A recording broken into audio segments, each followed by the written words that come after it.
Oi, eu sou Carlos Henrique Abud e esse é um vídeo rapidinho para falar sobre 4 fatores, 4 atitudes que favorecem o desenvolvimento e o crescimento de um autor. São coisas que eu passei a fazer com o tempo e que realmente me ajudam, e eu achei que seria legal comentar aqui. A primeira coisa que eu acho benéfica para o autor é o hábito de experimentar. Ou seja, se colocar em terreno desconhecido de vez em quando, arriscar alguma coisa que pode não levar a nada ou dar muito errado. E o que isso quer dizer na prática? Manter o hábito de explorar possibilidades, né? De vez em quando tentar escrever histórias em estilos ou gêneros diferentes, ou mesmo como exercício, tentar escrever procurando emular a voz de um autor que você gosta, ou de um autor que você não gosta, mas acha o estilo interessante. Fazer exercício de escrita a partir de prompts, ou estabelecer limitações para escrever. E como é que a gente destrava, né, esse tipo de atitude, essa predisposição para experimentar? Eu acho que algumas pessoas têm uma resistência natural para se dedicar a uma tarefa que elas consideram difícil, ou algo que elas não sabem fazer direito ainda. E na escrita o autor tem aquele medo irracional da página em branco, né? Simplesmente porque o que vem pela frente é desconhecido, é um caminho que ele mesmo vai ter que construir, e não tem garantia nenhuma de sucesso. Principalmente se for uma experiência diferente, né? Como um exercício cheio de limitações, por exemplo. Então, para soltar os dedos, eu acho que ajuda a manter na cabeça o pensamento de que você não precisa mostrar nada do que você fizer para ninguém. Você não tem nada a perder, né? O pintor ainda gasta tinta e tela para experimentar alguma coisa. O autor não tem esse problema. Então, por que não dedicar uma horinha que seja por semana para abrir um documento, escrever o que vier na cabeça, ou alguma coisa diferente que nem precisa fazer sentido, ou imaginar uma história para uma ilustração que você viu em algum lugar, ou tentar escrever uma cena só com diálogos, e por aí vai, né? Tem muitas possibilidades. E aí, sem perceber, com esses experimentos você vai ampliando suas habilidades e também destravando os dedos, né? Ganhando uma fluência. E aí você vai notar uma melhora na hora de escrever para valer, no seu livro, né? Na história que você realmente pretende publicar. E sem falar que tem grande chance de você conseguir boas ideias a partir desses experimentos. Então, não tem motivo para não fazer, né? Bom, o segundo desses 4 fatores que contribuem bastante para a nossa evolução é um consumo mais amplo de informação. Da mesma forma que a gente tem uma zona de conforto em relação ao ato de escrever, e que pode ser ultrapassada e expandida, a gente pode fazer a mesma coisa em relação ao conteúdo que a gente absorve no nosso dia a dia, seja entretenimento mesmo ou seja material de estudo. Hoje o acesso à informação é bem mais fácil do que anos atrás, né? Quando eu comecei a escrever, nem internet existia. E hoje qualquer um que tem acesso ao YouTube, por exemplo, pode pesquisar e consumir o assunto que quiser. Mas a questão é que a gente acaba se acomodando, né? A gente tem aquela tendência de circular só naquele nicho, naquilo que é familiar, ou no que tem a ver com os assuntos que a gente gosta. Tem muito autor, por exemplo, que só lê histórias dentro do gênero ou estilo que ele costuma escrever, né? Porque, logicamente, se o autor escreve ficção científica, ele gosta de consumir ficção científica. E acaba que, assim, é muito mais provável que o trabalho desse autor siga a linha daqueles que ele gosta de ler. E isso é meio que um círculo fechado de influências, né? Acontece muito isso na música também. Tem músicos que vivem fechados em uma bolha, só consumindo o estilo ou o gênero que ele gosta de tocar. E igualmente acaba gerando resultados muito genéricos, né? Muito repetitivos, parecidos com as coisas que já existem. É só pensar aqui no Brasil mesmo, né? As bandas de metal que mais se destacaram, que têm mais relevância, são as que têm influências fora do estilo e que até incluíram elementos da nossa cultura e assim geraram aquele diferencial, né? Então é interessante manter o hábito de dar uma chance para conteúdos diferentes dos habituais, procurar ampliar o nosso repertório de influências. Ah, mas eu não quero ler histórias de mistério porque eu não gosto de histórias de mistério. Não tem problema, tira um tempinho do dia para ler sem gostar mesmo. O autor nem sempre lê por prazer, né? Tem hora que é trabalho.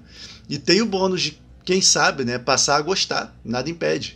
Um bom repertório de influências deixa você com mais recursos para encontrar soluções para as histórias e ao mesmo tempo em que uma combinação inusitada de referências pode ajudar a formar o estilo próprio, que se destaque, né? Que é o que todo mundo quer. O terceiro hábito, a terceira atitude que eu queria comentar nesse vídeo é aprender a conviver com o erro, ou seja, aprender a aceitar, a identificar e lidar com as falhas que inevitavelmente vão surgir no seu trabalho.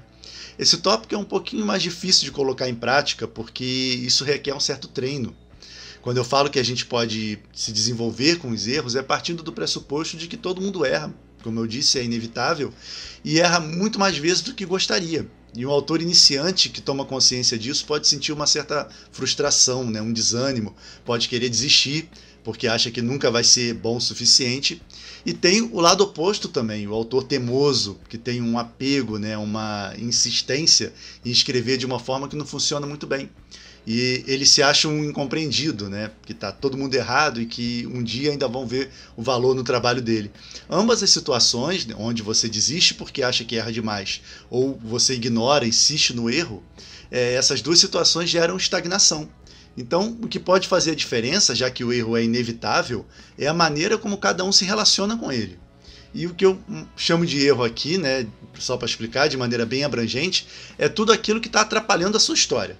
Desde a construção das frases, desenvolvimento do tema, clareza na escrita. Infelizmente, tem muita coisa que pode dar errada, né? E a situação começa a ficar favorável quando a gente começa a aprender a identificar as nossas falhas. Essa é a primeira etapa. E para isso é preciso exercitar o distanciamento da obra. E o que é isso? O que é esse distanciamento?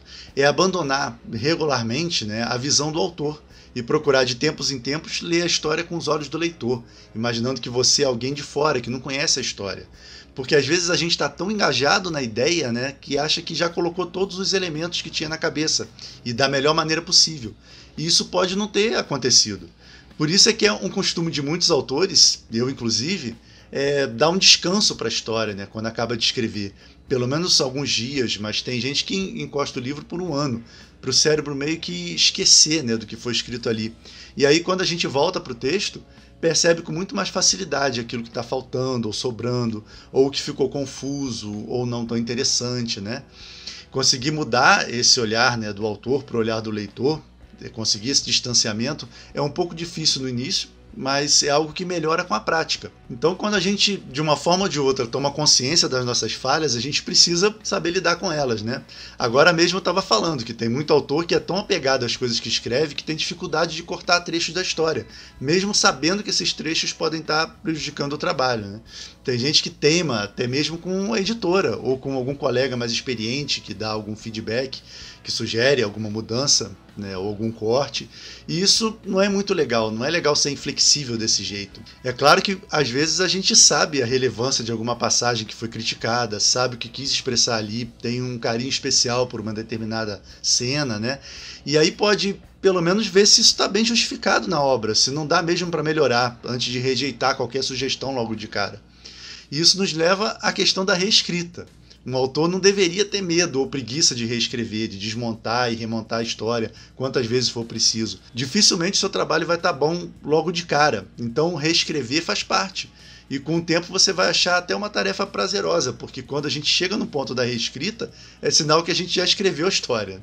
E uma coisa muito positiva de se fazer ainda em relação a aprender a conviver com o erro é publicar trechos de histórias ou mesmo contos nas redes sociais ou no Wattpad, em comunidades de autores, e aprender com os comentários, as sugestões dos leitores e colegas, que em geral ajudam bastante. E quando vem aquelas críticas infundadas, injustas e até mesmo mal intencionadas, isso é bom também, para começar a calejar, né, a preparar para o que vem pela frente, porque ser autor é dar a cara a tapa, e o crítico está aí. Seja ele razoável, construtivo ou não, faz parte da vida de qualquer um, né? Qualquer um que produza algum conteúdo. E, já que eu falei dos colegas autores, o quarto e último item da nossa listinha de coisas que o escritor pode fazer para crescer é procurar aprender com exemplos. E como é que é isso? É estar em contato com pessoas que produzem coisas. Procurar, sempre que possível, observar pessoas produzindo coisas. Simples assim. Pessoas que têm um projeto e que levam esse projeto adiante, etapa por etapa, do início ao fim. E nem precisa ser alguma coisa ligada às artes ou à literatura. Pode ser a construção de alguma coisa, um projeto de pesquisa. Enfim, né? Ver uma ideia inicial tomando forma, esbarrando em contratempos que vão exigir soluções, criatividade. Isso ajuda demais. E se alguém próximo a você está desenvolvendo algum projeto, vale a pena trocar uma ideia, né, e se perguntar: o que eu posso trazer do modo de produção dessa pessoa para a minha realidade de autor? Do que a criação e desenvolvimento de um aplicativo, por exemplo, se parece com a elaboração de uma história? E em que aspecto o processo é diferente? Esse hábito, né, de se fazer essas perguntas, além de trazer motivação e inspiração, porque você está observando ou a produtividade de outra pessoa, ainda pode trazer muitas melhorias para o seu próprio processo criativo, soluções que você não encontraria de outro jeito. E falando nisso, eu fiz um vídeo sobre processo criativo há pouco tempo, onde eu desenvolvo um pouco mais esse tópico. Vou deixar o link para ele aqui embaixo. Bom, esses são, para mim, 4 hábitos, 4 atitudes que ajudam muito um autor a se desenvolver: experimentação, aumentar a gama de informações, conviver com o erro e aprender com exemplos. Se você não faz alguma dessas coisas, dá uma chance a esses hábitos, por algum tempo pelo menos, e é bem provável que você e sua escrita se beneficiem muito com isso. E se você gosta de escrever, não deixe de conferir nossa série de exercícios de escrita criativa, Projeto Planos em Prática. O link para a 3ª temporada está aqui em cima. E tem também a nova série aqui do canal, onde nós trabalhamos juntos. Era isso para o vídeo de hoje. Abraços e até a próxima!